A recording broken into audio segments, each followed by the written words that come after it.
जय हिंद। आज का ये वीडियो आप सभी के लिए बहुत ज़्यादा इंपॉर्टेंट है। देखिए, आज के वीडियो में यहाँ पर आप लोगों को बताने वाले हैं बेरोजगारी की समस्या पर निबंध। और ये आपके बोर्ड एग्जाम की दृष्टि से बहुत ज़्यादा इंपॉर्टेंट है, बहुत बार ये पूछा गया है। तो बताने वाले हैं कितने बड़े में लिखना, कैसे लिखना है कि जिससे आपको इसमें फुल मार्क मिले। तो वीडियो को पूरा जरूर देखना, छोटा सा ये वीडियो है। और ये ध्यान रखना, बोर्ड एग्जाम में काले और नीले ही पेन यूज़ करना है, अदर और कोई पेन नहीं यूज़ करना है, ये ध्यान रखना। तो सबसे पहले यहाँ पर हेडिंग डाली जाती है, काले पेन से डालना है रूपरेखा। देखिए, रूपरेखा में क्या लिखा जाता है, कोई भी निबंध हो जो यहाँ पर हेडिंग होती है, जैसे प्रस्तावना हो गया, जैसे ये बेरोजगारी की समस्या पर है तो प्रस्तावना हो गया, बेरोजगारी का अर्थ हो गया, फिर बेरोजगारी यहाँ पर क्या है का कारण, फिर यहाँ पर बेरोजगारी से यहाँ पर को रोकने के उपाय, फिर उपसार, ये सभी क्या होते हैं रूपरेखा में लिखे जाते हैं। तो देखिए, इसको लिखने का ये फायदा होता है कि एग्जामिनर को पता चल जाएगा कि आपने कौन कौन से यहाँ पर ये जो हेडिंग है ये लिखी है, तो ये आपको जरूरी लिख देना है, ठीक है। तो इसमें क्या है, जैसे रूपरेखा में यहाँ पर देखिए प्रस्तावना हो गया, बेरोजगारी का अर्थ हो गया, और यहाँ पर बेरोजगारी का कारण हो गया, उसके बाद में बेरोजगारी को रोकने के उपाय हो गए और उपसार हो गया। तो यहाँ पर देखिए ये 5 चीज़ें हैं, तो पांचों बताऊंगा अच्छी तरीके से कैसे इनको लिखना है कि जिससे आपको अच्छे से अच्छे मार्क मिले। तो हम पहली हेडिंग कौन सी डालेंगे, यहाँ पर प्रस्तावना। प्रस्तावना में क्या लिखा जाता है, देखिए कोई भी निबंध हो उसका यहाँ पर परिचय देना होता है। तो ये इसमें देखिए बेरोजगारी की समस्या पर है, तो इसके बारे में परिचय देना है प्रस्तावना में। काले पेन से हेडिंग डालना है, ये आपको ध्यान रखना। तो देखिए, बेरोजगारी की समस्या हमारे देश की यहाँ पर प्रमुख समस्या है। जो बेरोजगारी की समस्या है क्या है, यह हमारे देश की एक प्रमुख समस्या है। आजकल पढ़े लिखे युवक भी क्या है बेरोजगार के कारण परेशान हैं।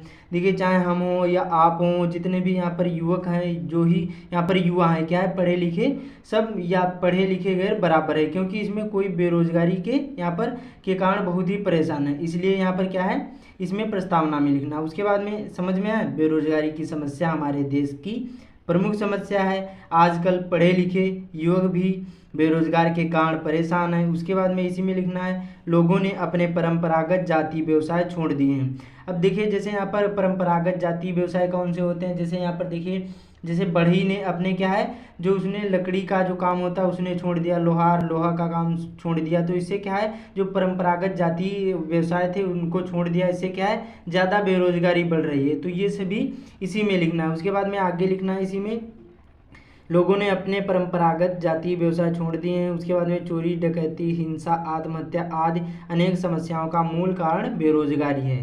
तो इस प्रकार से प्रस्तावना में ज़्यादा बड़ा भी नहीं लिखना है, क्योंकि और सारी हेडिंग लिखना होता है। तो इसी प्रकार से लिखना, बहुत सिंपल सा है। इसमें आपको परिचय देना होता है, ठीक है। प्रस्तावना में बेरोजगारी की समस्या हमारे देश की प्रमुख समस्या है। आजकल पढ़े लिखे युवक भी क्या है बेरोजगार के कारण परेशान है, और लोगों ने अपने परंपरागत जातीय जो व्यवसाय हैं इनको क्या है छोड़ दिया है, जिससे चोरी डकैती हिंसा आत्महत्या आदि अनेक समस्याओं का मूल कारण क्या है बेरोजगारी है। फिर दूसरी हमारी हेडिंग कौन सी डालोगे, यहाँ पर जो मैंने बताया था, जो यहाँ पर ये लिखा है रूपरेखा में, तो दूसरी हमारी हेडिंग है बेरोजगारी का अर्थ। इसमें आपको कैसे लिखना है, बेरोजगारी का अर्थ क्या होता है। तो देखिए, बेरोजगारी यहाँ पर ऐसी स्थिति को कहते हैं, बेरोजगारी किसको कहते हैं, जबकि कोई योग्य तथा काम करने के लिए इच्छुक हो और काम ना मिले। देखिए, बेरोजगारी इसको कहते हैं जैसे कोई काम के लिए इच्छुक है, जैसे कोई युवा पढ़ा लिखा है और वो काम करने के लिए इच्छुक है, नौकरी चाहता है, लेकिन उसको नौकरी ना मिले।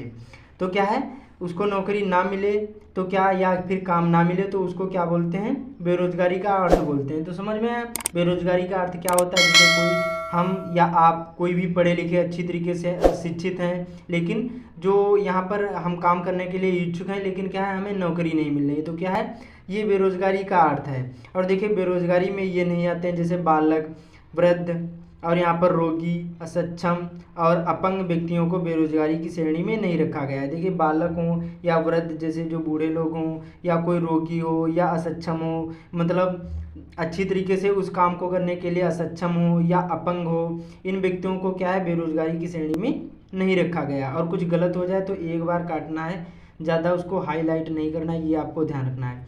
फिर इसी में लिखना है, श्रेणी में नहीं रखा जा सकता है क्योंकि वे काम करने योग्य नहीं है। इसी में लिखना, बालक जो वृद्ध रोगी असक्षम और अपंग व्यक्तियों को बेरोजगारी की श्रेणी में नहीं रखा जा सकता है क्योंकि वे काम करने योग्य नहीं है। तो इसके बेरोजगारी का अर्थ ये हो गया।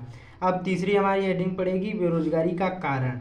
अब इसके कारण क्या होते हैं, जो मैंने यहाँ पर ये लिखा था बेरोजगारी का कारण, इसमें आपको लिखना है इस हेडिंग में। तो देखिए इसमें कैसे लिखना, ये भी बहुत सिंपल सा है कि बेरोजगारी के यहाँ पर कुछ प्रमुख कारण इस प्रकार हैं। जैसे यहाँ पर कारण कौन कौन से होते हैं, जनसंख्या में तीव्र यहाँ पर वृद्धि होना, ये भी एक कारण है। फिर शिक्षा का अभाव, मतलब अच्छी तरीके से शिक्षा ना मिलना सही ढंग से, ठीक है।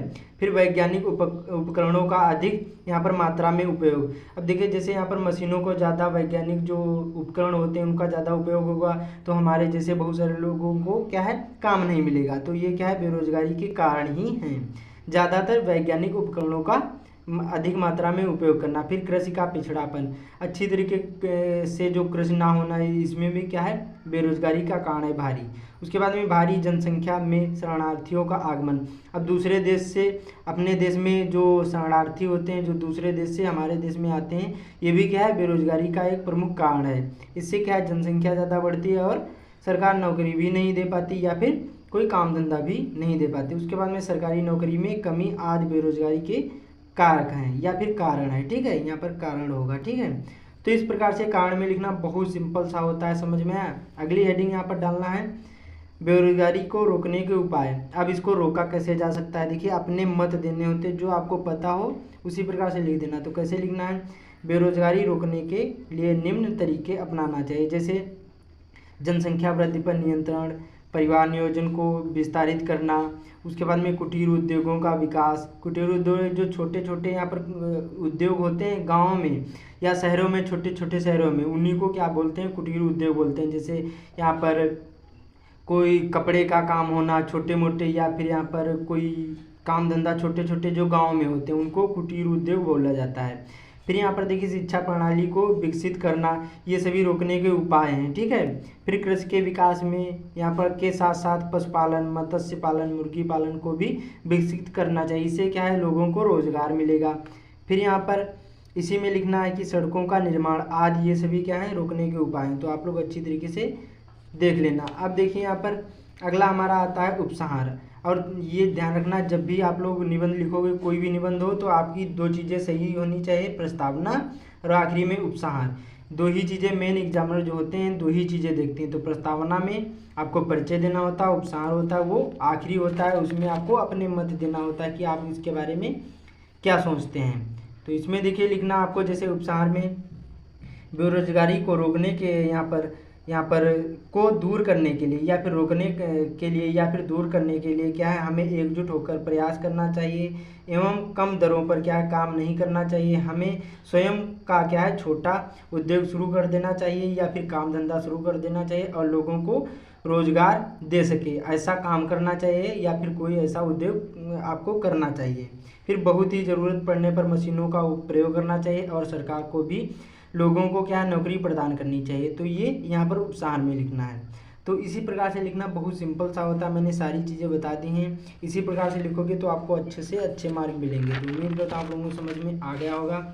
तो इस वीडियो को ज़्यादा से ज़्यादा शेयर कर देना। बाकी चैनल पर पहली बार आए चैनल को सब्सक्राइब भी कर लेना। तो मिलते हैं अगले वीडियो में।